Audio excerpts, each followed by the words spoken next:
¿Interesa que haya cáncer en la sociedad? Interesa que haya cáncer, pero no a nosotros, interesa al negocio de la industria farmacéutica. Estar sano no da dinero, estar enfermo sí. ¿Te puedes apoyar en el cannabis para tratar, por ejemplo, un cáncer? El cannabis, sí, terapéuticamente hay beneficios. En cuanto a náuseas, en cuanto a poder dormir, un Danacol no te va a bajar el colesterol si tú sigues comiendo lo que te da la gana y no haces ejercicio. Una enfermedad como el cáncer no es simplemente una enfermedad genética que las células cambian y que al final aparece un tumor. Lleva fraguándose muchísimo tiempo. Más del 80% de las enfermedades crónicas, incluyendo el cáncer, son evitables. El cáncer da mucho miedo porque lo relacionamos con algo que te puede matar. Los fármacos son muy buenos para lo que son, pero no pueden sustituir cosas como el estilo de vida y la alimentación. Tengo el colesterol alto, pero me han dado una pastilla y me la han bajado. Estamos hablando de la industria farmacéutica, pero también hablamos de la industria alimentaria. Entonces, no se trata de diagnosticar más ni diagnosticar mejor, sino de que no se está previniendo que aparezca la enfermedad. Cuando hay un desequilibrio en el organismo, eso es una inflamación, porque el cuerpo sabe que algo no va bien. En el año 2023, casi 300.000 personas fueron diagnosticadas de cáncer en España, según la Asociación Española contra el Cáncer. Es probablemente la palabra que más miedo nos da escuchar, bien sea para nosotros o para cualquier persona que queremos. Y eso ocurre porque el cáncer sigue siendo todavía una de las principales causas de muerte en el mundo. Hoy no solo hablaremos sobre esta enfermedad, sino que también descubriremos lo que significa la oncología integrativa. Y lo haremos de la mano de nuestra invitada de hoy, la oncóloga integrativa que trabaja en la clínica Inumed de Madrid y en el Hospital de Guadalajara, donde busca no solo curar pacientes, sino también darles la mayor calidad de vida. Bienvenida. Muchísimas gracias. Bienvenida, Cristina. Me hace mucha ilusión estar aquí. Cristina, ¿te consideras una profesional, una oncóloga diferente? ¿Por qué? Bueno, yo siempre he dicho que soy una oncóloga rara o una médico rara y al final diferente me parece un término mejor porque desde el principio, bueno, yo quien me siga en Instagram he hablado mucho de ello, de que lo pasé mal porque yo me encontré con la medicina real una vez que ya pues, empecé a hacer la especialidad y bueno, ya cuando te metes en faena y ves cómo funcionan las cosas, mi vocación no era para este tipo de medicina, porque yo quería hacer medicina precisamente porque quería tratar pacientes, quería estar cerca de ellos, quería restaurar su salud y esa sensación de cercanía veía que no estaba, y de hecho cada vez se iba perdiendo más. Y los pacientes pedían cosas que nosotros no les podíamos dar, porque es verdad que faltaba tiempo, faltaba interés o faltaba medios. Y yo pues me frustraba mucho y decía, jolín, si es que esta medicina es un poco como muy distante, ¿no?, entre el médico y el paciente.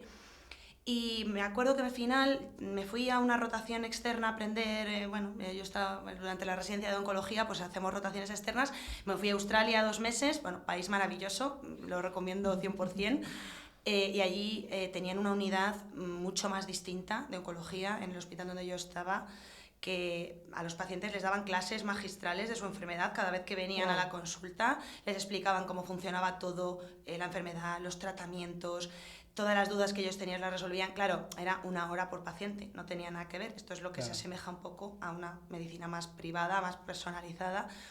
Y yo de ahí salía diciendo, jo, qué bien está esta relación con la gente y tal. Pero es que más allá de eso, no solo utilizaban farmacología, sino que hacían un montón de cosas con el estilo de vida que les enseñaban a los pacientes a hacer.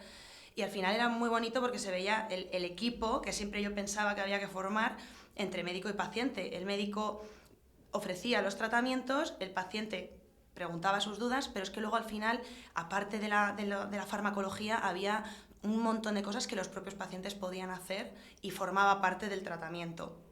Y empecé a investigar un poco acerca de eso, porque ahí no tenía un nombre eso, era la medicina que usaban, y vi que había un término para ello que era medicina integrativa, oncología integrativa. Entonces, pues yo empecé ya a meterme mucho en eso y encontré una situación mucho más favorable para lo que yo quería ser médico, que era integrar las cosas. Y es una carrera nueva, porque a mí nadie me había enseñado nutrición, ejercicio, psicología, que son los pilares fundamentales de la oncología integrativa, y tuve que formarme de cero en ello. Y me sigo formando, pero yo creo que ya tengo mucho camino avanzado. Y esto no es algo que se hace normalmente. Entonces siempre he sido como la rara, porque me quería meter en este tipo de cosas y muchas personas me decían y me siguen diciendo que me quiero complicar la vida, y es verdad, pero yo creo que es para bien, porque es la medicina de verdad. ¿Y cuáles dirías que son las diferencias más relevantes entre esta medicina integrativa y la medicina convencional y qué beneficios adicionales nos trae? ¿Es posible practicarla en España con el sistema de salud que tenemos? Sí, a ver, bueno, lo primero es pues definir un poco cuáles son los beneficios. Cada vez nosotros siempre en medicina nos basamos en la evidencia científica porque no podemos emplear ninguna terapia, ni ningún tratamiento, ni hacer ningún movimiento que no haya sido respaldado por la ciencia, por artículos científicos, por investigación, etcétera, ¿no? Entonces hay evidencia científica de sobra que de por sí la alimentación, el ejercicio, el control del estrés ofrecen un beneficio en la salud. Entonces, si nosotros nos centramos en la medicina tradicional, que tiene evidencia científica por su lado, estamos viendo la evidencia científica que hay sobre la patología que tratamos. Es decir, en el caso de la oncología, pues la quimioterapia, la cirugía, la inmunoterapia, la radioterapia van destinadas a tratar un cáncer, pero no van destinadas a tratar el cuerpo entero, no van destinados a restaurar la salud de esa persona, van destinados a eliminar una enfermedad. Lo que realmente tiene evidencia de que restaura la salud son otra serie de terapias añadidas, como las que estamos comentando. Y eso ofrece un beneficio muy importante porque nosotros estamos tratando una enfermedad, pero si nosotros restauramos el equilibrio del cuerpo y le ofrecemos herramientas para estar bien y para empoderar esa salud, va a haber un plus en el tratamiento y esto se traduce en una mayor eficacia y también se ha visto que hay muchos menos efectos secundarios del tratamiento porque el cuerpo lo puede recibir todo mejor y gestionar mejor. Entonces, la aplicabilidad en España, bueno, pues yo creo que habría que cambiar un poco la mente de los médicos porque ya cada vez son más los profesionales que avanzan en esto, pero todavía hay mucha gente, como digo yo, chapada a la antigua de no, yo es lo que es fármacos o yo es lo que he leído en este artículo. Pero yo lo que siempre digo es que, de la misma manera que aprendemos cómo los fármacos avanzan y cada vez hay fármacos más novedosos, también tenemos que aprender que hay terapias más también que no son novedosas realmente, pero la novedad es que al aplicarlas tenemos un beneficio. Claro. Son terapias muy fáciles, muy baratas, muy sencillas y que al paciente le viene súper bien para formar parte del equipo. Entonces yo creo que habría que hacer pues una instrucción y un cambio un poco de mentalidad a la gente vendiendo realmente esta evidencia científica, que es a lo que los médicos nos gusta ceñirnos. Y el tema del tiempo y de la carga asistencial, pues yo creo que eso sería el mayor problema, porque, como os he dicho, claro, 1 hora por paciente ahora mismo es inviable, no tenemos más de 15-20 minutos. Porque tú esta medicina integrativa la practicas más en Inumed o en el hospital. Claro, yo empecé de forma online, con consultas mías privadas, y claro, la cercanía de estar enfrente de una persona que tiene una enfermedad como esta me faltaba y me sigue faltando. Lo que pasa que al final pues con la telemedicina y las modernidades de ahora es mucho más fácil. Pero en la clínica de Inumed lo hago de forma presencial, de la misma manera que el formato online. En mi día a día, claro, es que yo soy como 2 oncólogas diferentes. Yo estoy de 8 a 3 en el hospital y hago un tipo de oncología. Y cuando salgo y me voy a mi consulta online o a mi consulta presencial, pues hago la oncología que yo quiero, que es resolver todas esas dudas que tiene la gente y ofrecer cosas extra, que no son alternativas, son extra, se añaden a lo que esas personas... Al fármaco, ¿no? Eso es. ¿Te es imposible introducir esta oncología integrativa en el hospital? Eso, sí. Yo lo hago en la medida de lo que puedo. Claro. Lo que pasa que es verdad que es que no solo es que yo no quiera irme a las 3 en punto, que no me voy nunca, sino que tienes un equipo que también está dependiendo de ti. Pues, por ejemplo, enfermería, la farmacia que prepara las quimios, pues el propio sistema informático que igual no funciona tan rápido. Entonces, al final no tengo el tiempo que yo quiero, porque no está pensado para eso. Si estuviera pensado para eso, todo el mundo iría al mismo ritmo. Entonces, como depende de mí un equipo muy grande, pues si yo me detengo en un paciente 1 hora... Están esperando otros pacientes, claro. Está esperando la enfermería, está esperando todo el mundo y yo también me voy más tarde a mi casa, que eso, vamos a decir que sería lo de menos, que tampoco tendría por qué ser así, pero lo intento en la medida de lo posible. Pues yo sí que doy como mis pautas ahí como rápido, venga, pues oye, te recomiendo esto, tal, pero no es igual. ¿Sabes si en España hay algún hospital que sí que esté apostando por este tipo de medicina? Pues mira, sí, realmente son, sobre todo en las privadas, yo sé que en la Anderson, en la MD Anderson, que es un cancer center, es un hospital solamente para pacientes oncológicos. Allí tienen una unidad de medicina integrativa que no va orientada únicamente al tema de la patología oncológica, pero sí que obviamente al ser un hospital dedicado a este tipo de pacientes, pues lo ven. pero sí que tienen como una unidad para incluso problemas, yo qué sé, digestivos, inmunológicos y muchos efectos secundarios de los tratamientos, los abordan ahí. Bueno, yo creo que hay como unidades específicas no destinadas a onco, pero que sí que acaban llevando pacientes oncológicos porque no lo hay en ningún otro sitio, como puede ser en Quirón o Limpia, que tienen un hospital también muy orientado a cosas de integrativa para todo tipo de patologías, pero es en el ámbito privado. Y luego, eso porque es de Madrid, que lo tenemos más cerca, pero la única unidad de España montada como tal que yo conozco que se llama Unidad de Oncología Integrativa está en Huelva, en el Hospital de Huelva. Y allí es vía pública, está financiada y apoyada también por el Sistema Sanitario Público Andaluz. Y es la leche porque llevan tiempo, yo tengo contacto con la gente de allí y funciona súper bien. Qué curioso, en Huelva, ¿es por algo en concreto? Sí, ¿Alguien que lo haya impulsado desde el yo estuve muy allí? cerca de este proceso porque como me interesaba, he estado cerca, bueno, claro. Realmente lo he estado observando porque no me he metido ahí, por desgracia, porque no he podido por distancia sobre todo, pero en Granada, no sé si vosotros conocéis o mucha gente igual ha oído hablar de Jesús Candel, que era Spiriman, era una persona que era sé quién es. Médico de familia, que tenía un cáncer de pulmón y estuvo pasándolo muy mal, pero hay una persona, que es Julia Ruiz Bozmediano, que es una oncóloga que en el Hospital Virgen de las Nieves lleva una consulta de oncología integrativa, como lo que yo os digo de un poco de estrangis, porque no está anunciada como tal, pero ella tiene una parte de la semana que se dedica a eso, y cayó con Jesús Candel, le ayudó y él vio que eso era la leche porque mejoraban todos los efectos secundarios, él estaba más fuerte, se notaba mejor y él se comparaba con otros pacientes que estaban recibiendo lo mismo y no estaban igual. Y entonces él quiso fundar la Guapo, que es una unidad destinada a la realización de ejercicio físico en el paciente oncológico, que luego se extendió al tema de la nutrición, etc. Entonces ahí empezó en Andalucía a calar mucho el tema de la oncología integrativa. Y mucha gente ha ido a Granada y ha ido a Guapo, que ahora lo tenemos en Madrid, está Guapo Madrid. Qué bien. Y yo creo que todo eso hizo que al final pues mucha gente estuviera interesada en montar algo así y las personas de Huelva sé que tuvieron mucho contacto con la gente de Granada.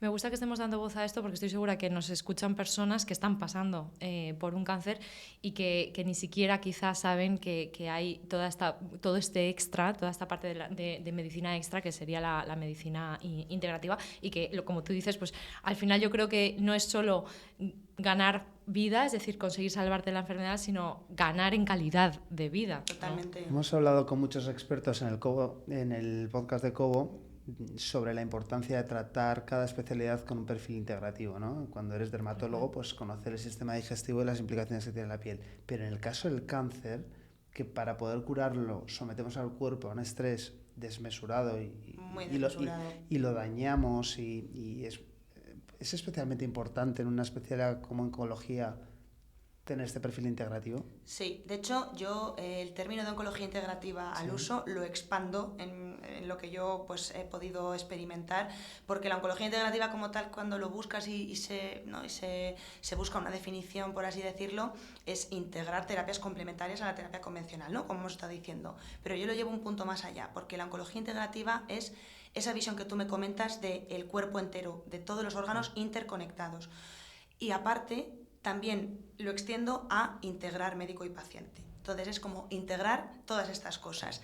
Y es súper importante porque fíjate que una enfermedad como el cáncer no es simplemente una enfermedad genética que las células cambian y que al final aparece un tumor. Es que es una enfermedad que lleva fraguándose muchísimo tiempo. Yo el cáncer lo defino como algo desde la parte preventiva incluso, de algo que lleva ahí mucho tiempo el cuerpo viendo pues, que no va bien, una inflamación, un estrés, una serie de factores que sumados al tema genético acaban provocando un cáncer. Pero hay muchísimos órganos implicados, desde esa parte de que todo se está fraguando hasta luego todo lo que puede sufrir el organismo con el desarrollo de la enfermedad y los tratamientos. Entonces, tú no puedes centrarte en dónde está ubicado el tumor, voy a ir a por él. Tú tienes que pensar, vale, este tumor está ubicado aquí y le está generando a este paciente estos síntomas. Que yo voy a poner este tratamiento de quimioterapia y le va a generar cardiotoxicidad, neurotoxicidad, la situación de depresión que puede tener, la malnutrición. Eso te iba a preguntar, ¿cuáles son los efectos secundarios más habituales que perjudican al cuerpo humano en estos tratamientos? Pues sobre todo, son los efectos físicos que depende de cada fármaco. Todos los fármacos tienen un perfil diferente de toxicidad.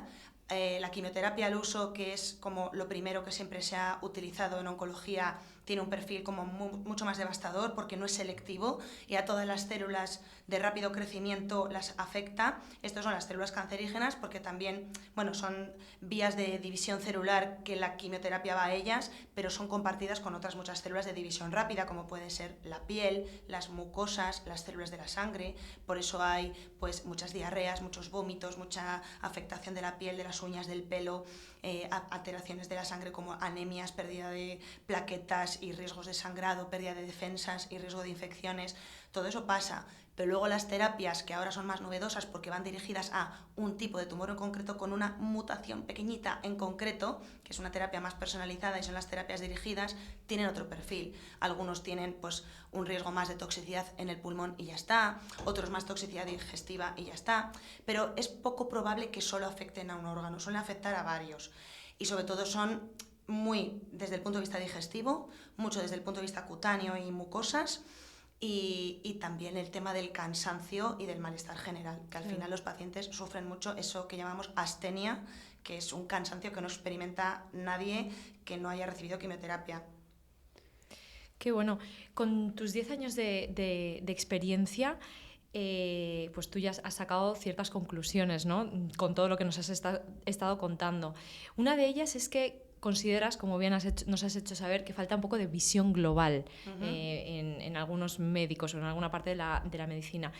¿Te refieres exactamente a todo lo que nos has explicado o hay algo más que te quede por decir con respecto a esta falta de visión global? Pues mira, en cuanto a terapias, o sea, bueno, el tema de la visión global, yo diría, como un poco lo que os he comentado, de que hay que estar abierto a que la medicina avanza y que de la misma manera que avanza desde el punto de vista farmacológico puede avanzar con otro tipo de terapias. Entonces, hay que tener mente abierta, ¿no? Entonces, de esa visión global, yo creo que con el hecho de poder implementar el estilo de vida como parte del tratamiento, creo que eso es la clave y la base para todo. Pero luego es que hay otras terapias que podemos darle una oportunidad, no sé, hay un montón de cosas como por ejemplo la sueroterapia, la oncotermia. Yo ahora mismo no tengo la posibilidad de decir, oye, le voy a poner esto a todos mis pacientes, pero no estoy cerrada a que si eso tiene ganas de avanzar y de investigarse, ¿por qué no? ¿Por qué tienen que ser solo fármacos? Entonces, yo creo que tenemos que tener una visión como de que medicina es todo aquello que quiere restaurar la salud y curar una enfermedad. No tiene por qué tener el nombre de fármaco. Y entonces yo creo que esa visión tiene que ser un poco a eso. Y luego también el tema de incluir a los pacientes como parte de nuestro equipo, porque les subestimamos muchas veces y pensamos que no lo van a entender y luego consultan al doctor Google, que es peor, y al final lo pasan muy mal en casa. Y la visión global también de lo que ellos necesitan es importante porque de los pacientes aprendemos muchísimo. Aprendemos a efectos secundarios que igual pues, no estaban descritos y los tenemos que reflejar, necesidades de lo que ellos sufren en casa. Y eso enriquece mucho también. Entonces, tanto a nivel terapéutico como a nivel, ¿no?, de manejo de los pacientes, yo creo que hay que tener mente abierta. Totalmente. Afirmas también que más del 80% de las enfermedades crónicas, incluyendo el cáncer, actualmente son evitables, ¿no? ¿Alguna vez has contado algo así? ¿A qué te refieres exactamente? ¿Cómo podrían ser evitables? Pues porque yo creo no, lo dicen los datos, que la carga genética para el desarrollo de un cáncer es un 80-90%. Eso sería como lo que tú no puedes evitar. Eso, tus células vienen con ello, lo has heredado. Pero es que la mayoría de alteraciones genéticas que se producen en el cáncer son provocadas por factores externos, porque ahora mismo vivimos en un ambiente que, sin ánimo de meter miedo a nadie, que yo creo que lo importante aquí es ser conscientes, es un ambiente muy tóxico.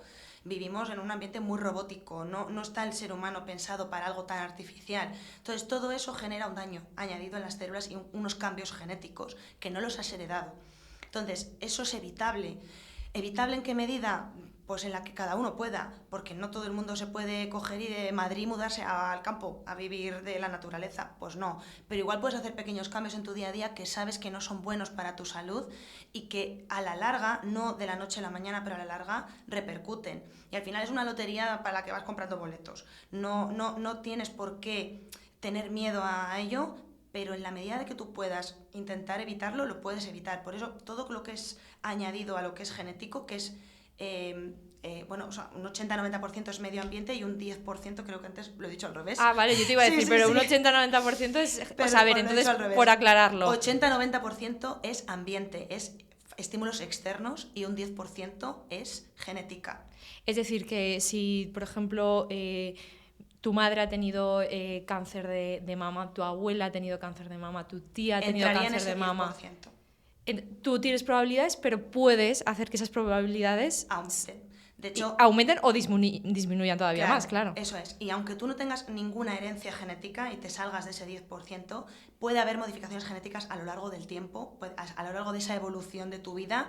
Las células no tienen por qué haber tenido una modificación desde el nacimiento, la pueden ir teniendo. Hay factores que son carcinogénicos por mutaciones en las células provocadas, no heredadas. Y eso entra dentro de ese 80-90%. El 10% sería como lo que tú no vas a poder evitar nunca porque desgraciadamente lo has heredado. Y al final, si tú te cuidas mucho, puede que no se llegue a expresar ese gen, pero tampoco sabemos exactamente qué es lo que hay que hacer con ello. Al final eso sí que es la mala suerte, ¿vale?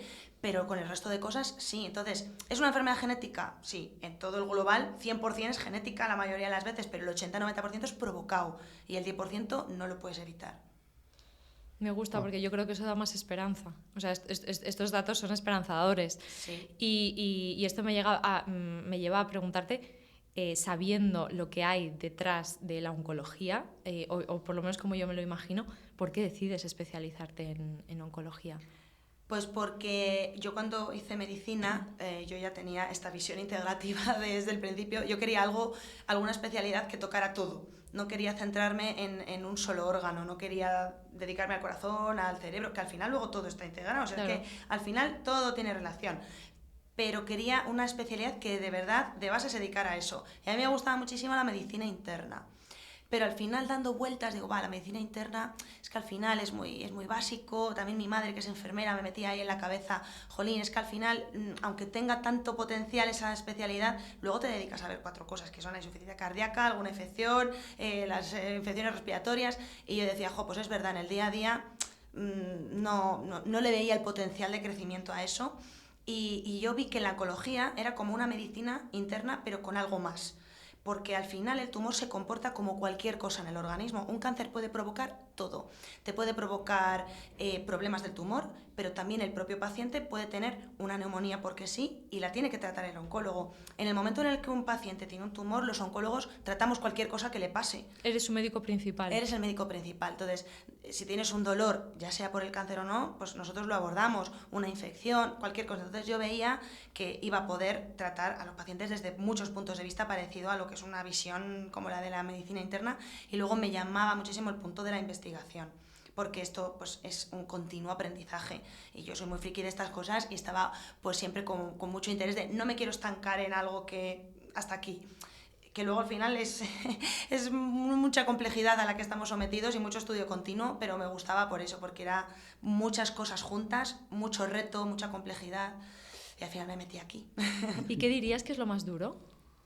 Pues el tema psicológico, personal, emotivo que hay, porque ves a la gente pasarlo muy mal. También hay mucha frustración porque desgraciadamente, aunque el avance de la medicina ha llegado muy lejos, todavía hay muchas enfermedades que no podemos hablar de una curación.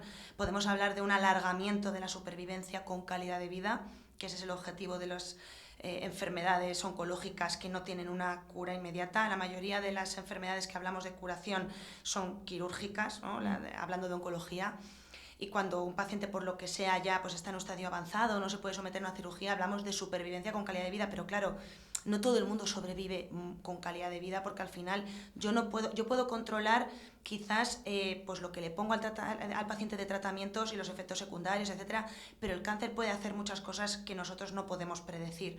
Y hay pacientes que lo llegan a pasar muy mal físicamente y sobre todo psicológicamente. Y hay pérdidas por el camino, familiares muy afectados, y la carga hacia el médico también lo es, porque no hay otra persona para poderse apoyar en el día a día. Estableces mucho vínculo, vemos a los pacientes cada 2 semanas, cada 3, depende de los ciclos de quimioterapia o depende de lo que han ingresado, y luego te da pues mucha sensación como de que forman casi parte de tu familia y tienes que hacer por ellos pues todo lo que puedes. Entonces al final eso se lleva mal, dar malas noticias se lleva mal.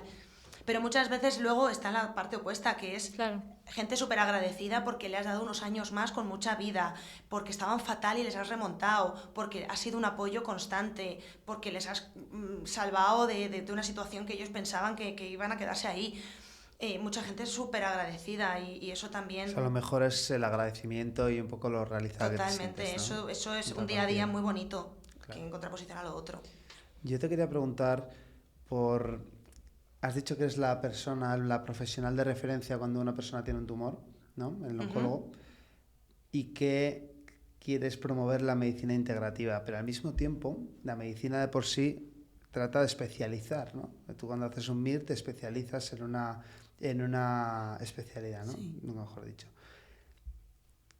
Yo te quería preguntar por cómo es esta separación entre los distintos especialistas, ¿no? Porque si una persona tiene un cáncer de piel, lo trata el dermatólogo o lo trata también el oncólogo.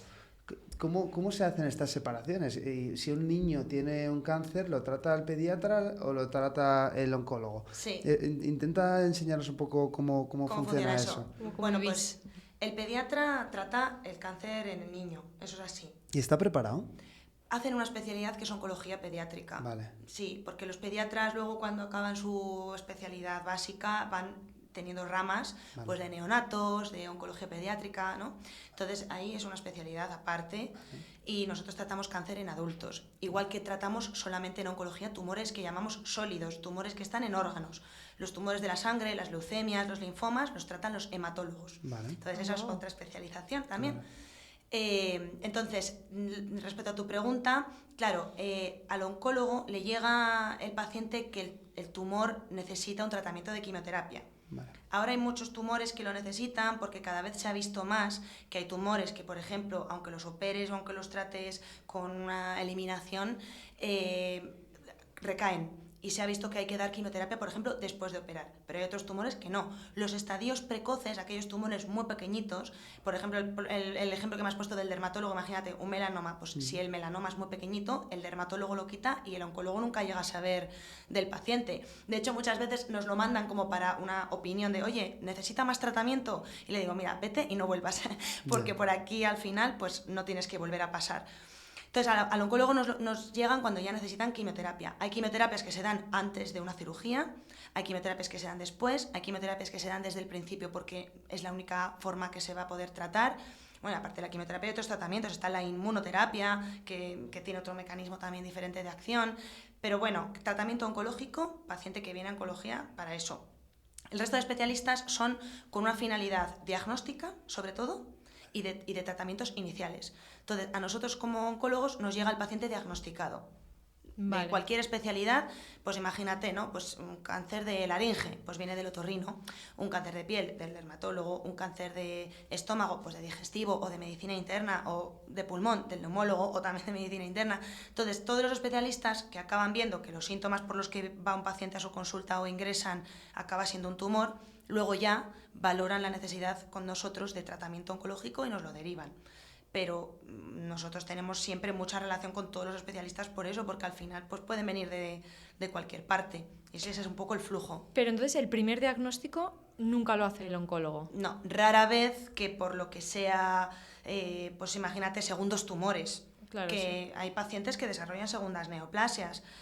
O bien por predisposición genética o bien por factores de riesgo. Hay muchos pacientes fumadores que tienen varios tumores, pues de lengua, de laringe, de pulmón, de vejiga a la vez o a lo largo de su evolución, porque no dejan de consumir tabaco, de tener ciertos hábitos, y eso es raro, pero nos lo hemos encontrado. Salvo esos casos en los que tú ya estás tratando un paciente o viendo un paciente y aparecen tumores nuevos, los oncólogos no diagnosticamos, los oncólogos ya empezamos con el tratamiento.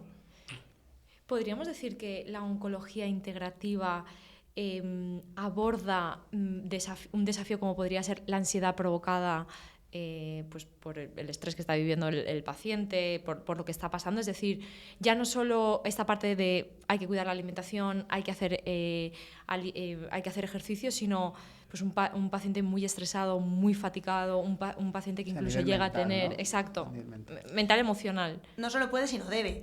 porque es un pilar más de la oncología integrativa, porque el estrés se puede cargar absolutamente todo lo que hayas hecho con tus hábitos de vida. Tú puedes comer súper bien, puedes hacer ejercicio, pero como no tengas controlado el estrés, hay un estímulo mucho más superior a todo eso a nivel cerebral que repercute en el sistema inmune, en las hormonas, en todos los sistemas del organismo, y va a hacer que tu nutrición no sea efectiva, que el ejercicio físico y la masa muscular que hayas formado la pierdas, porque al final se desencadenan mecanismos para que eso pase, y aparte que tu calidad de vida se va a ver deterioradísima. Entonces, si tú quieres que un paciente se mueva mejor y se encuentre más fuerte y le pautas una dieta y ejercicio, pero luego esa persona está fatal a nivel anímico, esa calidad de vida no se va a ver, ¿no? Entonces, nosotros siempre recomendamos que haya un psicooncólogo, y digo psicooncólogo porque al final el duelo que tiene un paciente con su propia enfermedad, o también la familia, que es muy importante abordar a la familia, en el tema oncológico no tiene nada que ver con otras enfermedades, porque la inminencia que tiene esa sensación de que algo malo va a pasar no se tiene, por lo que sea, no me digas por qué pacientes de otras especialidades no lo tienen. Por ejemplo, un infarto, pues bueno, puedes pensar que te va a volver a dar, pero es que el cáncer es todos los días pensar que algo va a pasar. Entonces, y además es muy difícil hacer un duelo contigo mismo y con tu situación. Y ese estrés hay que controlarlo. Entonces, los oncólogos ni otros especialistas no tenemos esas herramientas, y habría que derivar a un psicólogo, por mi parte, a todos los pacientes, que hay muchas personas... Te iba a preguntar, ¿hay que derivar o ya cuando una persona va a entrar en tratamiento debe de tener esta herramienta? Yo creo que desde siempre, porque muchas personas piensan que están bien y luego no lo están, y se traducen en otras cosas. Pues, por ejemplo, falta de sueño, que también es súper importante que se descanse bien para que todo funcione bien, porque la reparación y la regeneración nocturna, si se elimina, pues estamos en las mismas, las células se reproducen mal, el sistema inmune cae, etcétera, etcétera. Entonces, yo diría que para todo el mundo, pero es que, bueno, en el día de hoy, todos, estando aparentemente sanos, lo necesitaríamos, pues teniendo una enfermedad como esta, más aún. Todavía más. ¿Cuál dirías que es el cáncer? Bueno, ¿cuál es el cáncer más habitual en España? Pues la mama en las mujeres, y en los hombres el cáncer de colon. Wow. Colon y recto es súper frecuente. Y luego, pues, pulmón, que sobre todo por el tema del tabaco, que si no es fumador ahora mismo la persona, pues es verdad que su riesgo de tener cáncer de pulmón es mínimo. Eso ahí sí que estaríamos hablando de un porcentaje genético. ¿Aunque tengas predisposición genética? Claro, eso es genética. Vale. Ahí sí que estaríamos hablando de genética. Y luego, pues, también el cáncer de próstata en varones es muy frecuente. Todos los tumores hormonodependientes son frecuentes. La mama en la mujer y en la próstata en el varón, y yo creo que tiene muchísimo que ver con los disruptores endocrinos y los tóxicos ambientales que hay también ahora, que al final, es desde la alimentación procesada, también es un disruptor endocrino, pero me refiero a todos los productos químicos y tal. Eso a nivel hormonal repercute muchísimo, y yo creo que eso en el mundo moderno se está viendo un aumento por eso, sobre todo. Pero bueno, el colon también, y el cáncer de colon tiene muchísimo que ver con el estilo de vida, con la alimentación y la microbiota, mucho. Y cada vez se está investigando más y se sabe más de eso. ¿Cuál es el que peor diagnóstico tiene? Porque a mí me dices cáncer de mama y pese a que... ¿Pronóstico te refieres? Sí, pronóstico, perdón. Porque a mí me dices cáncer de mama y pienso que en la mayoría de casos se van a salvar, ¿no? Sí. Afortunadamente, yo evidentemente no tengo ni idea, porque no soy médico. Sí. Pero ¿cuál es el que peor pronóstico tiene? A ver, pronóstico tenemos que diferenciar. Pronóstico porque la enfermedad es agresiva, y pronóstico porque no haya un tratamiento eficaz, ¿no? Entonces, al final, el cáncer de mama ha ido variando mucho en la investigación, y había ciertos subtipos, por ejemplo, que eran agresivos de entrada, y decías, bueno, pues mal pronóstico, ¿vale? Y ahora, como las terapias para esos tipos existen, el pronóstico ha mejorado. Entonces, dentro de cada tumor, pues cada variante tiene un pronóstico, pero así a grosso modo, tumores que decimos que se juntan las dos cosas, tumor agresivo y tratamientos que todavía no se han investigado igual lo suficiente, y se han investigado pero no hemos llegado a dar la clave, y por eso tienen mal pronóstico, porque no son tan eficaces, pues serían los tumores cerebrales. Son cánceres muy agresivos y con una capacidad de extirpación quirúrgica muy mala, porque al final se quedan restos y luego las terapias no son tan eficaces. Y el cáncer de páncreas es un tumor súper agresivo que además consume muchísima energía, deteriora mucho al cuerpo, y lo que estamos hablando, esa capacidad de fuerza que el cuerpo puede aportar al tratamiento no la tiene. y los tratamientos no son tan eficaces. Además, ahora tenemos un tratamiento que es la inmunoterapia, que lo que hace es, en lugar de como con la quimioterapia, tratar células tumorales, lo que hace es reforzar el sistema inmune del individuo para que ayude a vencer al cáncer. Y eso es la gran novedad en oncología. ¿Y es complementaria a la quimio? Pues depende. Hay tumores en los que ya se está poniendo sola y en otros se pone combinado con quimioterapia, porque al final es una combinación. Claro. Por un lado matas células y por otro lado el sistema inmune ayuda a comerse las células, porque el sistema inmune es súper importante, ya lo he dicho con el tema de la oncología integrativa. Nosotros generamos células tumorales a diario. De verdad, ahora mismo las estamos generando. Lo que pasa que nuestro sistema inmune las elimina. Tenemos unas células, los linfocitos T y las natural killer, que son expertas reconocedoras de algo extraño y no solo son virus, bacterias, lo que sea, sino también células tumorales. Entonces, cuando el sistema inmune está de capa caída, las cosas van mal. Incluso cuando la enfermedad oncológica ya se ha establecido, el sistema inmune está haciendo efecto, pero el cáncer desarrolla mecanismos de resistencia. Entonces la inmunoterapia lo que hace es como volver a estimular al sistema inmune que ha permitido que pasen las células tumorales por ahí. ¿Y se puede recomendar una inmunoterapia a una persona no diagnosticada de cáncer como método de prevención? No, porque la inmunoterapia como tal, como fármaco y como tratamiento oncológico, va orientado a unas dianas, en concreto celulares, que tienen que ver con el desarrollo de un cáncer. Es para identificar una célula tumoral. Otra cosa sería reforzar el sistema inmune, que hablaríamos de una inmunoterapia, pero claro, no como fármaco, sino ¿no? de equilibrio del organismo y de salud. Y como os decía, la inmunoterapia ahora ha mejorado el pronóstico de muchos tumores. Pero, por ejemplo, para los cerebrales y para el páncreas, pues todavía no se ha visto que se pueda emplear. Que se pueda. ¿Qué importancia tiene la precocidad en el diagnóstico? Es decir, muchísima. ¿Y qué podemos hacer para diagnosticar esto lo antes posible? ¿Hay algún método de reconocimiento? ¿Hay que ir mucho al médico? Si tienes una predisposición determinada, ¿deberías ir más? ¿Cómo? No, a ver, ir al médico estando sano no te va a servir de mucho. Ahora sí que es verdad que hay sitios que hacen chequeos médicos y que lo que te hacen es pues como un análisis del envejecimiento celular, que está muy relacionado con que eso puede acabar desarrollando un cáncer, estudios genéticos básicos para ver si tienes alguna predisposición pues tú ya de base. Te hacen un análisis de factores de estilo de vida, metales pesados, intoxicación, todo un poco como de forma indirecta a ver a lo que tú estás expuesto y lo que se mide es tu riesgo. No te van a predecir que vas a tener un cáncer en X años, ¿no? Entonces, a nivel preventivo, lo único que se puede hacer es ser consciente de lo que puede acabar desarrollando un cáncer, que muchas veces nos cuesta porque la gente suele tomar conciencia de lo que hace cuando le ha pasado algo, claro. ¿no? Pero cuando le ha pasado a alguien cercano. O a alguien cercano, totalmente. Y tú dices, cuando cae la ostras, bomba al lado, dices... ostras, me voy a retirar.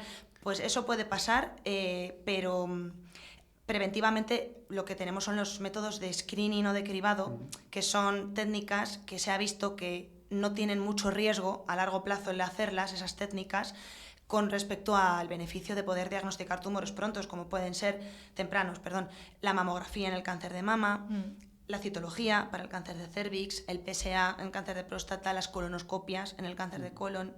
Está muy ahora un poco en duda la posibilidad de a los fumadores de mucho tiempo hacer TACs para diagnóstico de cáncer de pulmón, porque claro, tienes que tener en cuenta que el TAC es una radiación, entonces al final tienes que decir, vale, ¿qué riesgos tengo de hacer estas pruebas? Vale, poco, venga, pues entonces me sale bien hacerlas, lo único que pasa es el gasto sanitario, ¿no? Para poder tal. Y así se pueden en estadios precoces, porque cuanto antes diagnosticas un cáncer, más posibilidades tienes de curación, porque como os he dicho antes, los estadios precoces pueden ir a una cirugía y que eso se elimine y que no requiera del oncólogo. Cuando ya el estadio está avanzado, muchos órganos están afectos, el organismo está muy deteriorado y el cáncer se ha vuelto muy inteligente y muy resistente a cosas. Entonces, las posibilidades de mejorar y de tratar las cosas con eficacia empeoran. A mí me gustaría entender algo que quizá no tiene respuesta, porque hay algunas personas que los síntomas se le despiertan demasiado tarde. Es decir, yo creo que al final todos conocemos personas que han pasado por un cáncer, personas que se lo han notado enseguida, pues no sé, un dolor de espalda, mucho dolor de espalda y al final vas y desgraciadamente no es solo un dolor de espalda. Sí. Y personas que cuando han ido, pues ya está pues eso, en un estadio súper avanzado y poco hay que hacer. ¿Por qué? Pues porque el organismo tiene una capacidad de autorregularse y de equilibrarse tremenda. Entonces, al final, también tu día a día puede estar sometido a síntomas parecidos, porque tú puedes decir, jolín, pues he estado haciendo ejercicio y me duele la espalda, vaya, no se me pasa, o parece que hoy me duele menos y tal, ¿no? Pero muchas veces es que realmente no te duele porque tu cuerpo está adaptándose a esos cambios. Claro. Y muchas veces cuando ya tienes síntomas es porque el cáncer ya ha avanzado, ha dado, pues imagínate, si es un dolor de espalda es porque tienes un hueso que ya está muy afectado, si tienes un dolor de estómago no puedes comer es porque ese cáncer está comprimiendo ahí un bulto en la mama, ¿no? Pero cuando todo es muy precoz y muy preliminar, al final pues muchas veces pasa desapercibido.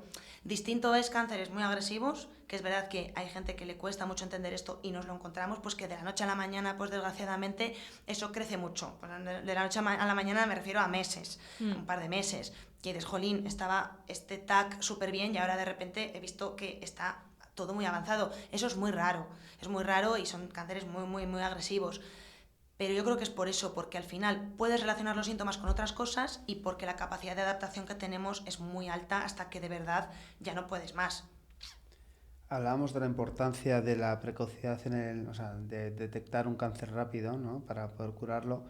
¿Cuáles son los métodos de diagnóstico, técnicas diagnósticas clave para detectar un cáncer? Pues depende de los síntomas, porque tenemos pruebas de todo tipo, desde endoscopias, que puede ser a nivel bronquial, porque te hemos visto que tienes una manchita en el pulmón o porque directamente tienes una infección que no se te pasa, endoscopias digestivas, una gastroscopia, colonoscopia, la propia radiografía, se puede ver el pulmón, muchas cosas, los huesos. O sea, con una radiografía ya podríamos Masas verlo. pulmonares muchas veces se diagnostican con una radiografía, o masas mediastínicas, que el mediastino es como el hueco que tenemos entre el corazón, los pulmones y tal, ahí se pueden ver cosas. Una radiografía de abdomen es menos frecuente que sea un diagnóstico, pero puedes ver que el intestino funciona mal porque está paralizado, por ejemplo, y le toca. Pero la mayoría de las pruebas definitivas ya pasan por algo más drástico, como un TAC. El TAC es como la prueba así como más básica para poder diagnosticar un cáncer, TAC cerebral, TAC de tórax, TAC de abdomen. Y luego tenemos el PEC-TAC, que es como un TAC, pero con un contraste diferente, que se le añade glucosa y que los tejidos de rápido crecimiento, que son pues, en concreto el cáncer, aunque también lo hacen las infecciones, entonces no es recomendable hacer un PEC-TAC en una persona que está padeciendo, por ejemplo, una infección, porque al final puede haber una neumonía que capta en el PEC-TAC. Pero es una técnica diagnóstica de crecimiento rápido y de metabolismo rápido porque va marcado el contraste con glucosa y tal. Entonces, esas técnicas son muy buenas. Luego la resonancia, por ejemplo, se utiliza para discernir cosas. Por ejemplo, TAC, que tienes dudas y le pides una resonancia. ¿No? El PEC-TAC también a veces hace para aclarar. Yo diría que el TAC es como la base. Vale. De hecho, es la prueba que hacen luego recurrentemente, ¿no? Claro, una vez reevaluamos así. te han curado. Sí. Sí. No obstante, también hay otras técnicas que todos podemos hacer en casa. Bueno, o todas, en el caso del cáncer de mama, sí que se recomienda la autoexploración, ¿verdad? Eso es. Sí, escucharte. No demasiado, porque luego al final vienen las hipocondrías. Tampoco te puedes solucionar. A mí me ha pasado y obviamente a muchos nos pasa. Pero bueno, la autoexploración y vigilar, por ejemplo, las deposiciones, que puedas tener sangre, o la orina, que puedas tener sangre. Consultar con cosas que llamen la atención, pues sí, en tu casa lo puedes hacer dentro de algo que no sea obsesivo, ¿no? No, totalmente. ¿Y a partir de qué edad recomendarías a hombres y mujeres empezar a someterse a revisiones anuales donde te puedan hacer un TAC o algo más, no sé, un análisis de próstata o de mama? Sí, pues mira, un TAC no se le va a hacer a nadie que no tenga un diagnóstico oncológico, por el riesgo de la radiación. Solo se va a hacer cuando quieres buscar un cáncer o cuando ya lo tienes y tienes que reevaluar, ¿no? Pero, por ejemplo, las pruebas de cribado que están ahora establecidas ya en el sistema sanitario normal, yo invitaría a la gente que lo siga, porque mucha gente no se quiere hacer una colonoscopia a partir de los 50. Realmente es pedir una sangre oculta neces, que es una muestra de que te recoges una muestra de caca y como haya sangre microscópica que tú no la ves, pero en el laboratorio lo ven, te tienes que hacer una colonoscopia. Yo eso lo recomiendo hacer, igual que las citologías hay que hacerlas, obviamente. Pero ¿es suficiente cada 3 años? Perdona, pues, necesito sí, decirlo. Bueno, ¿sabes qué pasa? Y lo han cambiado, porque ahora se va a hacer el virus, a partir de los 35 años solo se detecta virus de papiloma humano sin hacer citología. Os explico por qué se hace esto, porque muchas veces pensamos que es por, gasto sanitario o tal.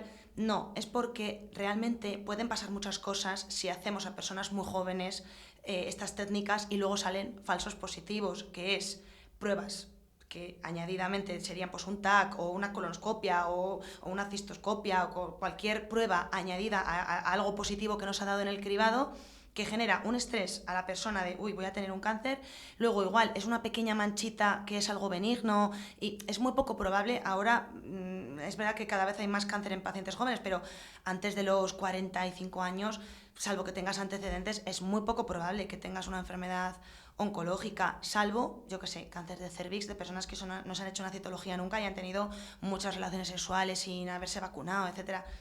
Pero ahora cada vez hay más protocolos que no van a favor de evitar diagnosticar el cáncer, sino diagnosticarlo cuando de verdad se puede diagnosticar sin que haya un estrés añadido a esas personas y unos falsos positivos que te lleven a una espiral de violencia de pruebas que luego no son positivas. O sea, que no te tienes que someter a nada raro, pero tienes que estar encima de tu salud, ¿no? Eso es. Ir a un profesional sanitario a que te haga una revisión general una vez al año y con eso sería suficiente, ¿no? Sí, y síntomas de alarma, consultar. Bueno, claro. Exacto.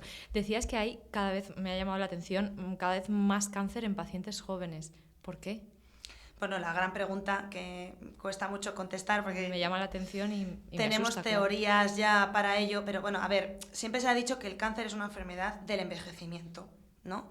Cuanto más años tienes, cuanto más edad tienes, las células tienen menos capacidad de reproducirse de manera normal. Y antes os he hablado del sistema inmune. Existe una cosa que se llama la inmunosenescencia, que es que el sistema inmune pierde capacidad de actuar contra cualquier cosa. Por eso pues, la gente más mayor se coge más infecciones y tiene más riesgo de cáncer y de todo lo que sea el equilibrio del cuerpo. Entonces, los problemas vienen con la edad porque se pierden capacidades de equilibrio. Pero es que eso ahora lo estamos viendo en personas jóvenes porque estamos alcanzando una situación de envejecimiento prematuro. Estamos llevando a cabo un estilo de vida que inflama nuestro cuerpo, que deteriora nuestro sistema inmune, deteriora nuestra capacidad de mantener el orden. No hacemos rutinoterapia, que a mí me gusta mucho decir eso. Vivimos en un mundo caótico, lleno de cosas que no son las que el cuerpo necesita.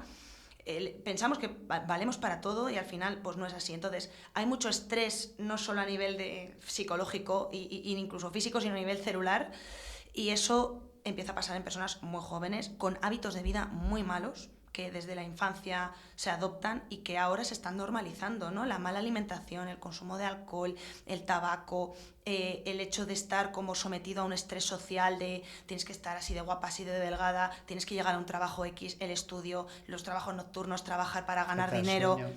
Claro, entonces al final yo creo que todas estas cosas tienen que sumar, porque si hubiese, por ejemplo, muchas veces decimos, es que ahora se diagnostica más en gente joven porque hay más técnicas diagnósticas mejores, ¿no? Hay más novedad en las técnicas y son más específicas.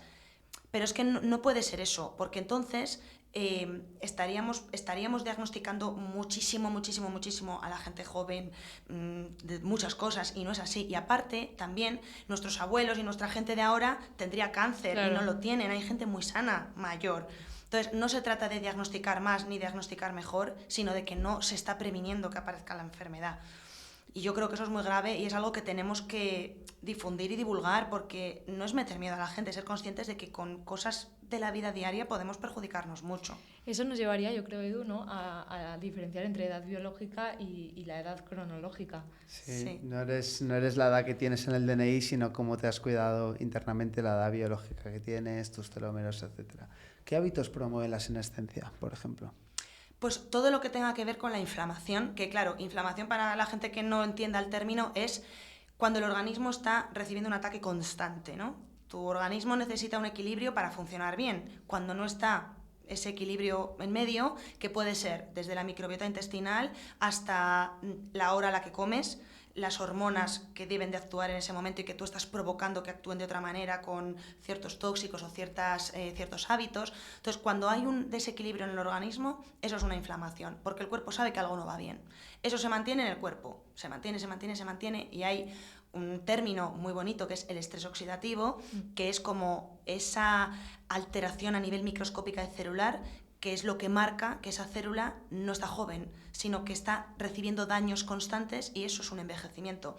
El estrés oxidativo natural es el del envejecimiento por la edad. El estrés acelerado es el que estamos provocando ahora. Entonces, toda esa senescencia, esa pérdida de capacidad de gestionar lo que está pasando, porque se nos sobrepasa, es debido a nuestro estilo de vida. Entonces, hábitos saludables, hábitos que sean de establecer el equilibrio y volver a restaurar el sistema inmune, el sistema endocrino, tener pues esa nutrición y ese ejercicio para el cual estamos pensados los humanos, evitaría la senescencia.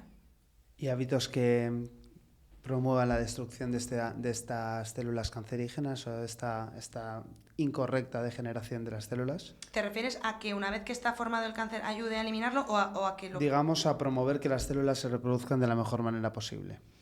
Claro, pues todo es lo mismo, porque todo está conectado. Entonces, tú al final puedes pensar, vale, yo voy a restablecer mi microbiota para no tener síntomas digestivos. Pero es que realmente no estás haciendo solo eso. Es que estás restaurando con ello tu sistema inmune, tu sistema metabólico, tu sistema endocrino.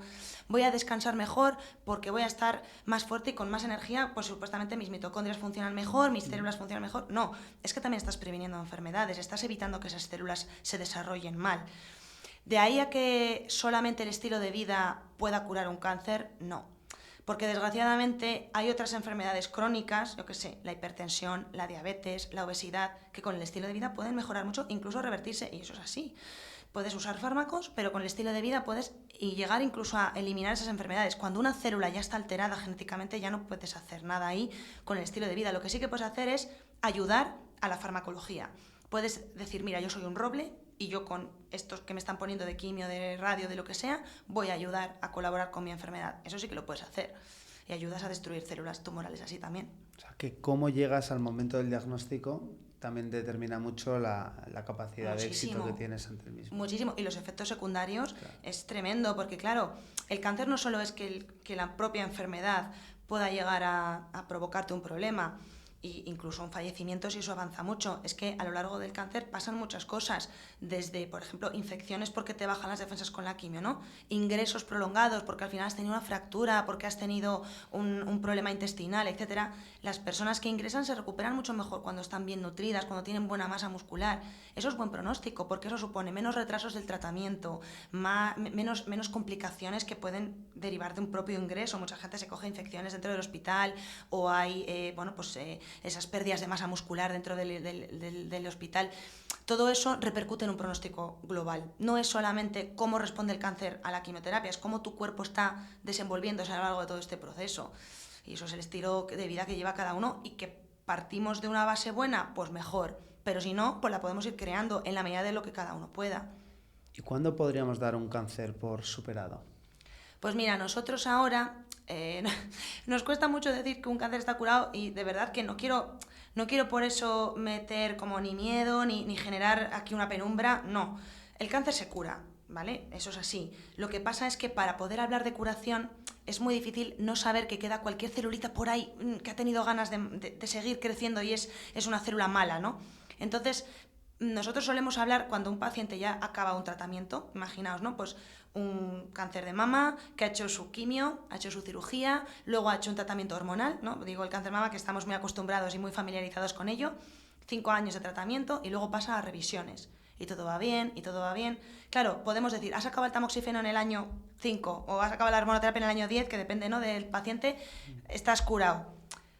Pues claro, es que no es que sea curación ahí, es curación cuando ya llevas una temporada en la que te hacemos revisiones y no pasa nada. Normalmente sí que hablamos de los 10 años. 10 años. 10 años. Sí. Es que son muchos. Son muchos años. Porque al final lo que estáis haciendo es cronificar la enfermedad. No, o sea, pero realmente... De alguna forma, quiero decir, si una persona, después de haberse curado, entiéndase, supuestamente no hay células malignas o cancerígenas en el cuerpo, se ha hecho la operación, se han hecho sus tratamientos, pero cada mes tiene que tratarse, ir y que le pongan... Yo es que conozco un caso muy cercano. Cada mes le ponen tratamiento. Claro, eso es algo que es efectivamente cronificar, pero yo estoy hablando de cuando tú ya no tienes que tratarte, vale, y vas a revisiones. Porque cuando tú acabas tu tratamiento, tienes que hacerte revisiones. Tú acabas... Pues mira, vamos a cambiar de tercio. Un cáncer de colon que se opera y le damos una quimioterapia después porque tenía un alto riesgo de que eso vuelva a recaer, que es una quimioterapia que se llama adyuvante. Vale, acaba la quimioterapia y decimos, qué bien, has acabado el tratamiento. Vale, ahí la enfermedad ya no está activa, ya no hay, porque te la hemos operado y cualquier resto que pudiese haber te lo hemos tratado. Pero es que no te puedo coger toda tu sangre, extraerla, meterla en un bote y decir, no hay células tumorales en ninguna parte de tu cuerpo. Lo que tengo que hacer es seguirte. Por eso te hacemos tags primero son cada 3 meses, luego cada 6 meses, luego cada año, y cuando ya llegamos al año 10, decimos, estás curado. Pero porque ya no tienes que ver al oncólogo. Entonces hablamos de curación cuando ya el oncólogo dice, no te tengo que ver más porque ya es muy poco probable que esto vuelva a aparecer. Pero estrictamente hablando, estás curado desde el momento en el que acabas el tratamiento. Vale. Lo que pasa es que nosotros, como tenemos que seguir viendo que todo va bien, al final el paciente está enganchado a venir a una consulta y puede haber cierto riesgo y desgraciadamente nos encontramos casos que vuelven a recaer pues porque al final son estadísticas y caen, ¿no?, los pacientes otra vez. Pero bueno, hablamos de curación al uso, de fin de actividad de la enfermedad y ya luego revisiones. Es como un término que no nos gustan los oncólogos de circulación porque, bueno, pues igual nos echan piedras por eso, pero también nos curamos un poco en salud por esa necesidad de seguimiento. Antes hablabas de la inmunoterapia. ¿Dirías que es ahora mismo el tratamiento más puntero que hay en España?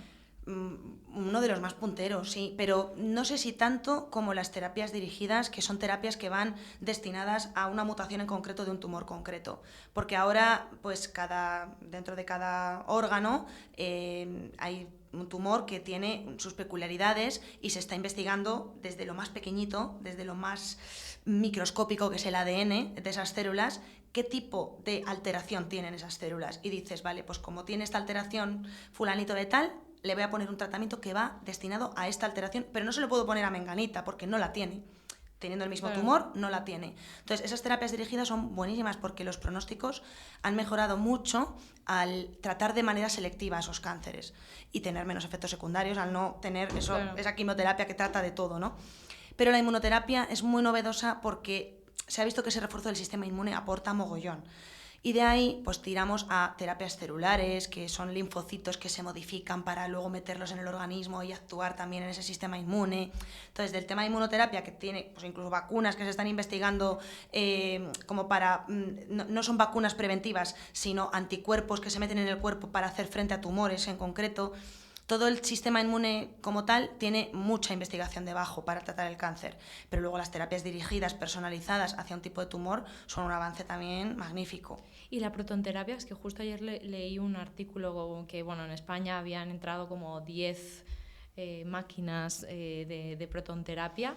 Pues porque la protonterapia es como para determinados tipos de tumores, no todos, es un tipo de tratamiento que se da con la finalidad parecida a lo que pudiese ser una radioterapia, vale, que te dan una de radiación, que en lugar de hacerte un TAC para diagnosticarte, pues te dan una radiación para tratar, porque la radioterapia tiene una finalidad terapéutica en muchos casos, muchos tumores y muchas complicaciones de tumores también, pues sangrados, dolores, también se puede utilizar.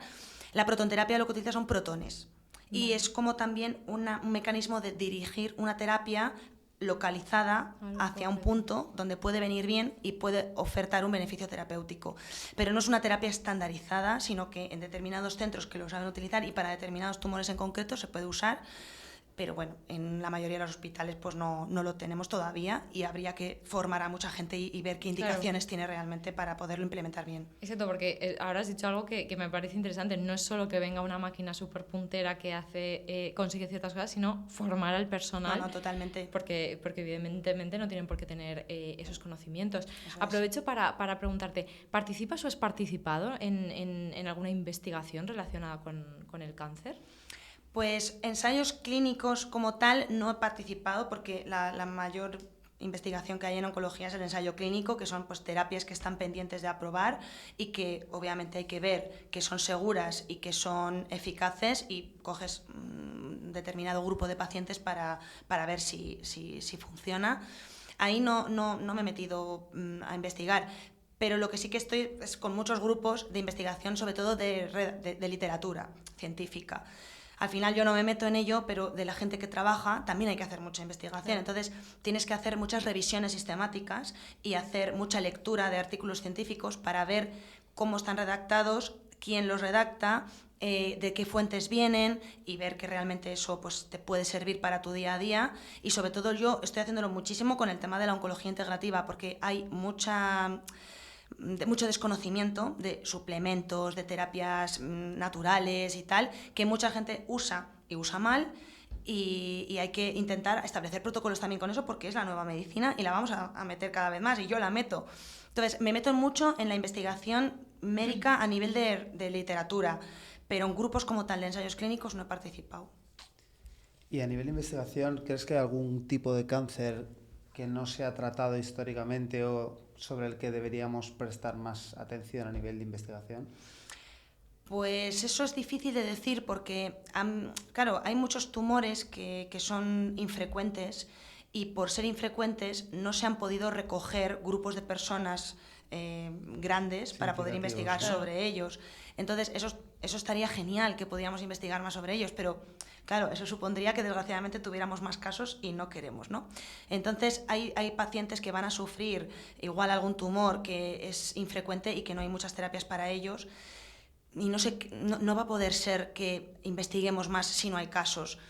Pero a mí me interesaría mucho, fíjate, y lo lanzo ya que estamos aquí, ver aquellos tumores que sí que sabemos que cosas del estilo de vida, el estilo de vida pueden influir, como pueden ser los tumores hormonodependientes, la mama y la próstata, que más allá de, o el colon incluso, ¿no?, que hemos hablado de la dieta, más allá de los fármacos que van a venir bien, a mí me encantaría que hubiese más investigación sobre la parte preventiva a nivel de hábitos. A nivel de qué podemos hacer con eso. Sobre todo cuando nuestro estilo de vida cada vez es peor, ¿no? Como has dicho. Claro, y porque yo creo que hay que investigar también en prevención. Es que la medicina no es solo tratar, es prevenir. Entonces, totalmente. Yo creo que todos los cánceres se tendrían que investigar a nivel preventivo, pero algunos que ya sabemos que sí que tienen mucho que ver con el tema del estilo de vida, es que yo creo que habría que meterse a ello. Lo que pasa que, claro, no puedes destinar los recursos a todo. Claro. ¿Interesa que haya cáncer en la sociedad? A ver, es un melón para abrir. ¿Interesa que haya cáncer?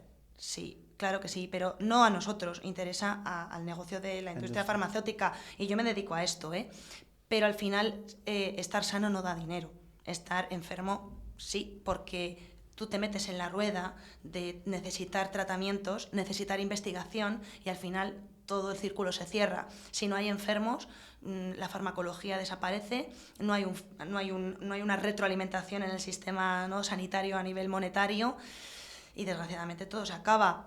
Entonces, yo no voy a meterme en que haya que perpetuar la enfermedad, porque de hecho estoy diciendo que la quiero prevenir, pero sé que interesa desde el punto de vista monetario que haya enfermedades, ya no solo cáncer, enfermedades en general.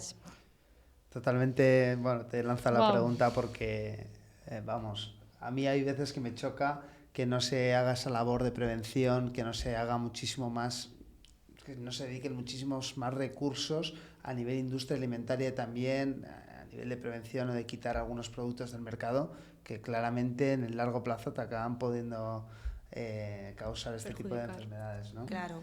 Este es un melón, no voy a indagar más en este tema porque es... No, pero me gusta lo clara que ha sido porque... A mí no me importa decirlo porque, me generaré haters o lo que sea, pero claro, realmente es que yo creo que hay que tener muy en cuenta que los fármacos son muy buenos para lo que son, pero no pueden sustituir cosas que son obvias como pues, el estilo de vida y la alimentación. Entonces, y ya no solo digo fármacos, es que estamos hablando de la industria farmacéutica, pero también hablamos de la industria alimentaria.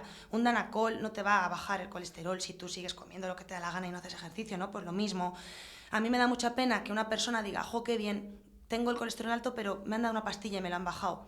Claro, porque lo que cuesta instruirte para hacer ejercicio y ponerte un plan alimenticio que además tú no vas a querer porque te va a costar a ti también, pues al final es una solución muy fácil para todos y encima da dinero. Claro. Y genera una enfermedad mantenida en el tiempo, porque, ojo, no estamos hablando de curar enfermedades, estamos hablando de tratar la consecuencia de la enfermedad. Una hipercolesteremia, te dan una estatina y se te quita el colesterol, pero te genera otros problemas también a nivel metabólico. Y no estás cortando de raíz lo que te ha hecho tener el colesterol alto, que seguramente sea el estilo de vida.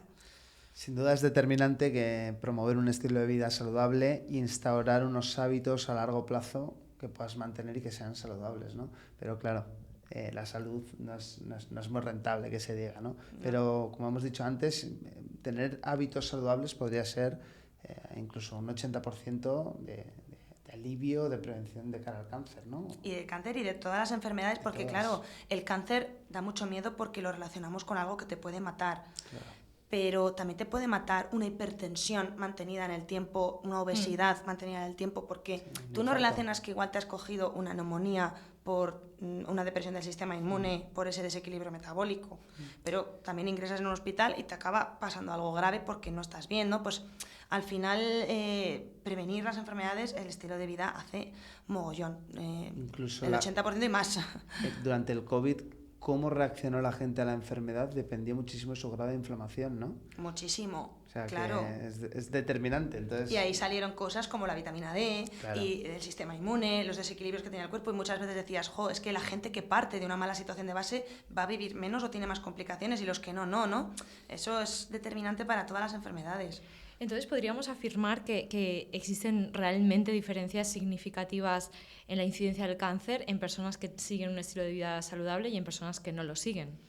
Sí, lo podemos afirmar. De hecho, yo la mayoría de pacientes que tengo, si miro antecedentes y miro cosas que han pasado con él previamente, encuentro factores de riesgo en casi la mayoría, vamos, no sé si el 100%, pero en muchos. Desgraciadamente tenemos casos que no, que han hecho todo bien y al final es la mala suerte de la genética, pero yo os digo de verdad que en mi día a día encuentro gente que ha tenido papeletas compradas y nunca jamás voy a culpar a nadie, ¿eh? Nunca jamás, porque al final nunca vamos a saber si realmente lo que ha pasado es eso. Claro. Pero, hombre, a mí, o sea, yo lo digo siempre, yo una persona que tiene una enfermedad oncológica nunca le voy a decir qué mal has hecho las cosas, pero me apetece investigar qué ha pasado con esa persona para que no le pueda pasar a otra persona. Al final la medicina siempre ha sido así. Hay gente que ha sufrido una enfermedad y hemos descubierto por qué era para poder decir, oye, mira, es que esto provoca esta enfermedad. Lo pasaba con el tabaco y con otras, ¿no? Con muchas vacunas que se han descubierto al final así y ensayo-error. A mí me gustaría poder utilizar la enfermedad oncológica cuando se diagnostica para también investigar qué ha pasado y poder prevenir en otras personas que lo desarrollen. Pues sí, sería muy interesante.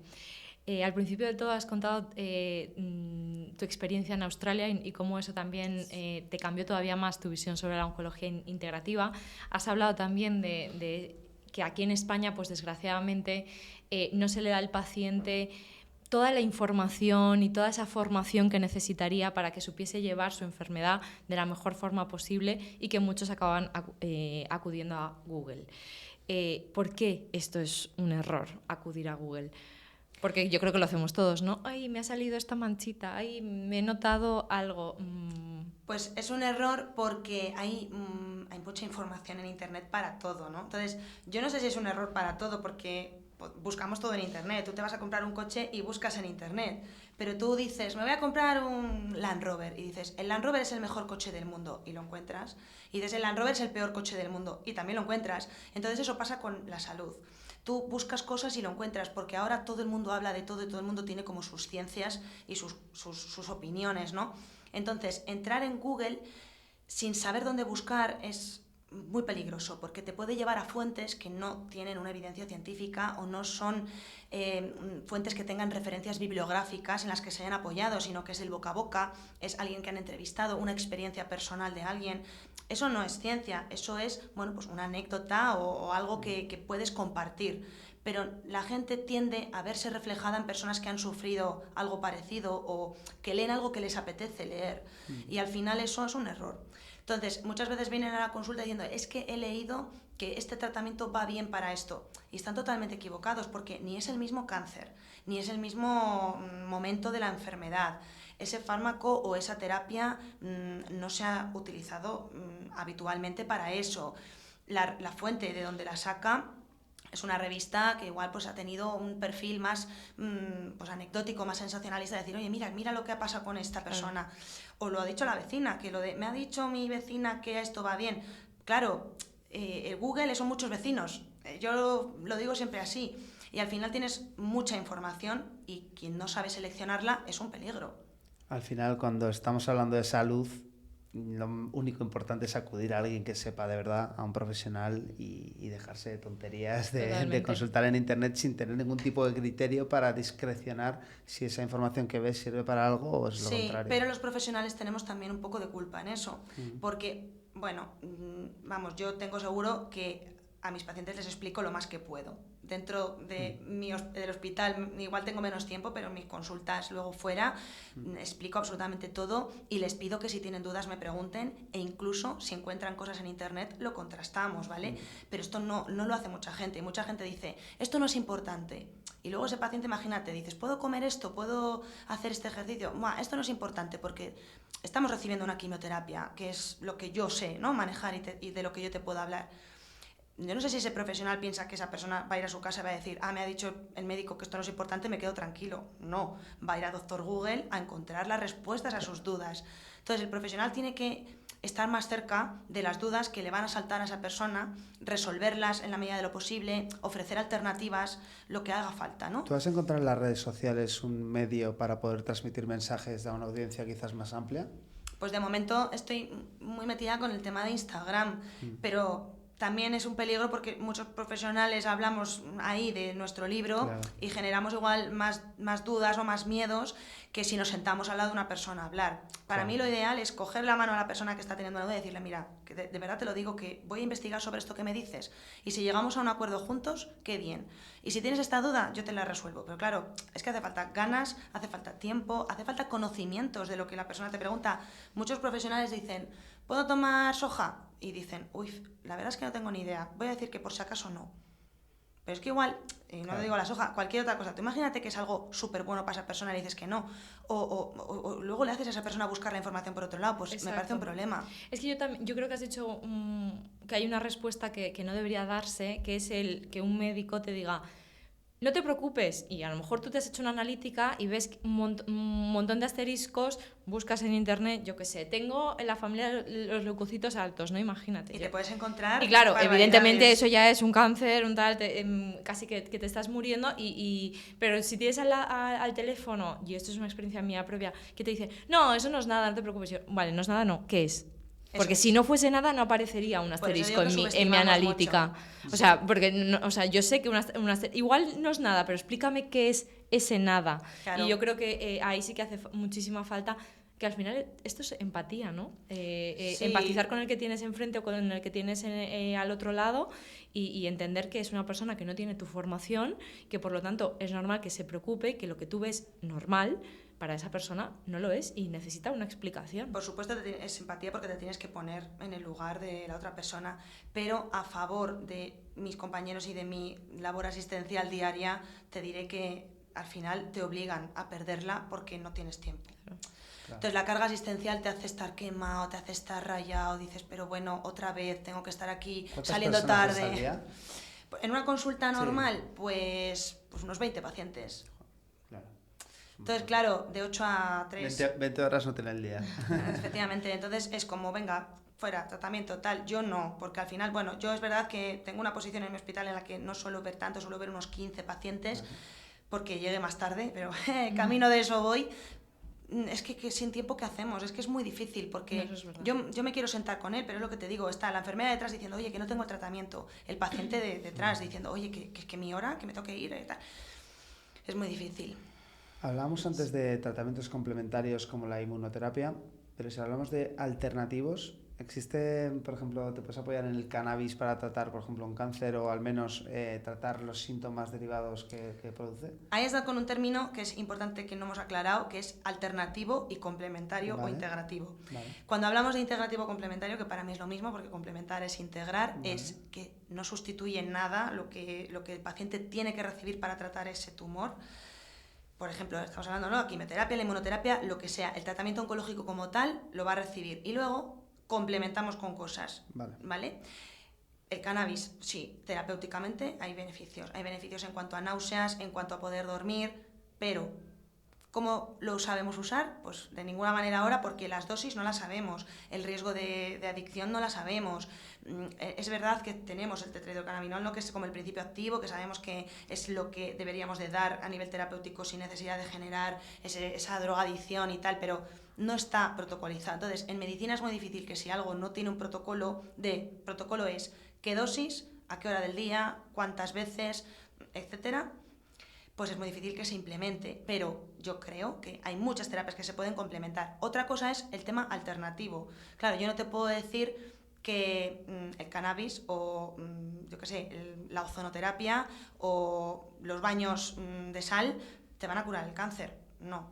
Lo que sí que sé es que te pueden dar un beneficio y que tenemos que investigar cómo aplicarlos, porque beneficios la mayoría de las terapias tienen, pero como no se ha establecido un protocolo, mucha gente dice, ¿qué dices? Esto no tiene ninguna evidencia científica. Claro, pero la puede tener. Vamos a rascar un poco a ver qué pasa. Llama la atención que no haya una evidencia o un protocolo todavía con el cannabis, porque se conoce y se lleva hablando de esto años, como para que se hayan hecho algún estudio. En España cuesta. Sí, ¿verdad? Sí, en otros países ya, lo van viendo. Pero porque cuesta con el cannabis y con otras... O sea, existen en España los parches de morfina.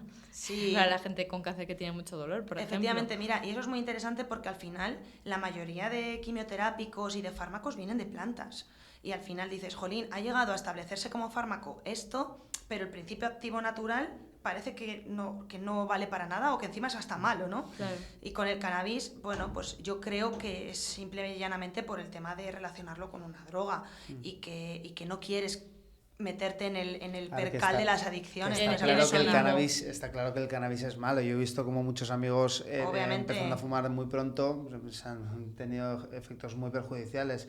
El tema sería conseguir quitar esos efectos perjudiciales y quedarte con los buenos, ¿no? Sí, y eso se puede investigar, pero a día de hoy, según están las cosas, ¿no? El recreativo más menos terapéutico, pues ahí hay una delgada línea roja y lo estamos viendo con el fentanilo, ¿no? Lo del tema de las adicciones y tal que hay ahora y del uso recreativo del fentanilo.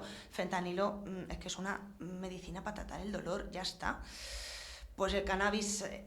O si yo igual creo que si volvemos atrás y el cannabis hubiera sido medicinal y no se hubiera utilizado con fines recreativos, seguiría siendo un tratamiento a día de hoy. Probablemente. Pero no hemos podido equilibrarlo así. Yo para ir terminando la parte de recrearnos, pero en preguntas largas, yo creo que hemos estado hablando, pero un poco por cerrar, ¿no? Y por darle la importancia que tiene a la salud mental, que desde aquí en cada capítulo siempre acaba saliendo. ¿Cómo puede ayudar ese bienestar emocional y ese equilibrio tuyo pese a las circunstancias? ¿Cómo puede influir o ayudar en esa respuesta del tratamiento? Es decir, ¿a curarte antes o a curarte mejor? Pues por lo que hemos dicho de que el estrés tiene un impacto muy negativo en todos los sistemas. Entonces, una persona que está tranquila, yo siempre digo dos cosas. Una cosa es el estrés real y otra es el estrés percibido. Hay personas que están sometidas a estímulos estresantes a diario por su trabajo, porque discuten con la pareja, porque están a tope con los niños, porque son mujeres o son hombres que quieren destacar y están a tope, ¿no? Bueno, pues eso es un estrés real que mucha gente no lo lleva mal, porque mucha gente dice, no, yo encantada, yo vivo a tope, pero estoy genial, tal. Y hay personas que no, que dicen, no puedo más, estoy saturada, tal. El cerebro identifica una agresión cuando tú tienes una predisposición a identificarlo como tal, ¿no? La agresión del estrés, pero hay personas que no lo identifican como tal y sigue siendo un estrés. Entonces, al final, todas las personas deberíamos de tener unas pautas básicas de hasta dónde podemos llegar. Y está claro que someterte a un montón de cosas y no dormir bien y estar todo el rato preocupado por cosas, bien no te va a venir. Pero mucha gente no lo percibe como tal porque lo integra dentro de su vida diaria como algo que no se puede ni siquiera permitir dudar que eso es así, ¿no? Entonces, al final, esa sensación que tiene el cuerpo, la percibas tú psicológicamente o no, la sensación que tiene el cuerpo es de no doy abasto. Porque si tú te dedicas a tener mucho estrés en tu vida, algo que no te permite tener tiempo para pensar, seguramente se traduzca en que no vas a comer bien, seguramente se traduzca en que no vas a sacar tiempo para hacer ejercicio y seguramente no vas a descansar bien. Y luego aparte, tus niveles de cortisol, que aunque tú estés tranquilo, los vas a tener altos porque el cuerpo tiene que actuar, el cortisol es la hormona de la actividad y del estrés, va a estar haciendo picos todo el rato a lo largo del día. Tú puedes estar diciendo, me encanta tener el cortisol alto, pero lo vas a tener alto. Y eso genera un estrés en las células. Y se traduce en todo lo que vamos diciendo, una inflamación mantenida, un desequilibrio hormonal y una incapacidad de mantener el cuerpo en equilibrio para hacer frente a todo lo que es una enfermedad. Y estábamos hablando del sistema inmune. El sistema inmune, cuando el cortisol está alto, está totalmente demostrado que se bloquea. Entonces, viene una célula tumoral, la deja pasar. Viene un virus, le deja pasar. Claro, esto... Vamos a centrarnos en que no es de un día para otro, es mantenido en el tiempo. Sostenido, claro. Igual que la permeabilidad intestinal, ¿no? Igual. Y el estrés puntual es bueno. Claro. Tú ves a un león, ¿no? Cuando en la prehistoria veían a un león, echaban a correr, pero es que no estaban viendo a leones todo el rato, y por la noche no había leones y descansaban. Entonces ahora tenemos leones todo el rato. El león es el trabajo, la pareja que discutes, el estrés de la vida social que tenemos.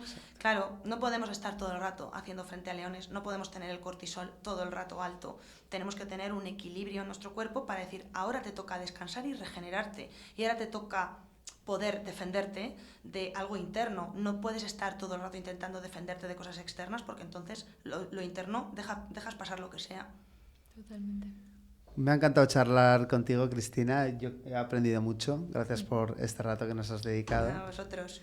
Con esto ya pasaríamos al último bloque de la conversación, que es un bloque de preguntas cortas, que bueno, nos gusta que las respondáis de forma muy breve. Entonces pasamos a por ello. Vale. ¿Qué podemos hacer como sociedad para ayudar a enfermos de cáncer? Me refiero a nivel donación o algún tipo. Pues, hombre, las donaciones económicas siempre están bien, pero yo creo que hace falta mucha gente a nivel de, por ejemplo, voluntarios para ayudar en los hospitales, pues por ejemplo, igual a entretener a personas, que ahora hay mucha, ¿no? El tema de hay musicoterapia, sí. Hay reiki, hay un montón de cosas que se hacen que aportan algo a los pacientes, incluso, pues yo que sé, para el tema del agua, sé que tienen voluntarios también, pues para ayudar con la organización del ejercicio y tal. O sea, a nivel organizativo yo creo que se pueden hacer muchas cosas como voluntarios, y hay muchos sitios a los que acudir. Luego donativos, pues bueno, se puede donar para el tema de la investigación, claro que sí. Lo que pasa que creo que eso pues genera más intranquilidad de a dónde va tu dinero, y físicamente tú vas y sabes lo que vas, ¿no? La repercusión que vas a tener. Y a nivel médula o otro tipo de... Sí, claro, los deberíamos donantes de incentivar médula, más esto. Bueno, donantes de médula, sobre todo para el tema hematológico. Como os he comentado antes, eso es más otro tipo de tumores. Claro. Desgraciadamente, en mi especialidad, donaciones como tal, como mucho No, la sangre, claro. Donantes de sangre, pues para las transfusiones, que hacemos muchísimas, en las anemias y en las pérdidas sanguíneas. De acuerdo. ¿Existe algún hábito saludable que practicado en exceso pueda ser promotor de cáncer o precursor de cáncer? Sí, precisamente el exceso de hábito saludable, también por ese estrés y esa ortorexia, ¿no? El tema de el comer siempre sano, se ha demostrado que estar focalizado en hacer las cosas bien continuamente es un factor de estrés. Y es lo mismo que estar focalizado a muchas tareas, como hemos dicho antes. Entonces, no lo puedes convertir en un trabajo. Entonces, yo creo que integrarlo como parte de tu vida, sabiendo que eso es bueno, y formar un hábito de las cosas que haces de forma gratificante y de forma bonita, perfecto. Pero que tu trabajo sea investigar sobre vivir mejor, hacer todo súper recto y súper estricto, no, hay que tener cierto grado de flexibilidad y saber en dónde nos encontramos para que no sea un estrés añadido. ¿El ayuno intermitente ayuda a prevenir el cáncer? El ayuno intermitente ayuda a mejorar tu situación metabólica, tu flexibilidad metabólica, que tiene mucho que ver con el cáncer, sí, con esa inflamación. Entonces, las personas que no tienen, sobre todo el ayuno intermitente se ha investigado mucho para el tema de la obesidad y de las personas que querían perder peso, y luego se ha ido extrapolando los beneficios pues al ejercicio, al rendimiento, etcétera, e incluso a enfermedades como el cáncer. Y yo creo que lo que viene bien siempre es hacer un ayuno de 12-14 horas nocturno. Más allá, yo lo recomendaría para personas que tienen muy poca flexibilidad metabólica, que eso es como algo que hay que estudiar muy de cerca, y de hecho en Inumet lo hacemos, lo hace mi compañero Sergio, y es muy interesante porque de esa manera vemos cómo el organismo está tendiendo a tener una inflamación, lo que tú me decías de los chequeos, ¿no? Entonces se puede valorar de forma indirecta con los hábitos y con la tendencia a engordar o con la tendencia a padecer enfermedades, si una persona tiene ese metabolismo bien o no, pero también hay técnicas para poderlo valorar. Pero fuera de eso, el ayuno de 12-14 horas nocturno creo que es básico para regenerar cualquier organismo y para prevenir cualquier enfermedad. De acuerdo. Y la penúltima sería, de cara a prevenir el cáncer, ¿qué factor es más relevante?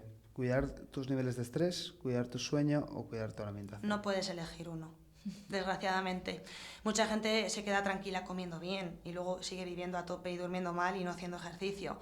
Mucha gente hace muchísimo ejercicio y luego no cuida nada de lo que come, o tienes muchísimo estrés y haces el resto de cosas bien. Es que va todo unido, es que es integrativo. No se puede escoger. No se puede escoger, todo tiene su unión y se repercuten mutuamente unas con otras. Entonces, para poder hacerlo bien... Son las tres muy relevantes, ¿verdad? Muy relevantes, hay que hacerlo todo. Pues nada, y la última pregunta sería, ¿a quién traerías al podcast de Ecolabs? Pues mira, Sergio Gómez de Inumet, que es para que os hable un poco de la flexibilidad metabólica. Guay. Y es mi compañero en la clínica y yo creo que os va también a ofertar esa visión porque además también tiene una visión oncológica él y es experto en nutrición oncológica y va a poder explicar mucho por qué el cáncer se puede considerar una enfermedad metabólica. Pues muchísimas gracias, Cristina, por haber venido al podcast a charlar, a divulgar y a compartir tu conocimiento, que y a dar voz. Es de agradecer y yo creo que sin duda hará mucho bien. Gracias. Encantada. Gracias.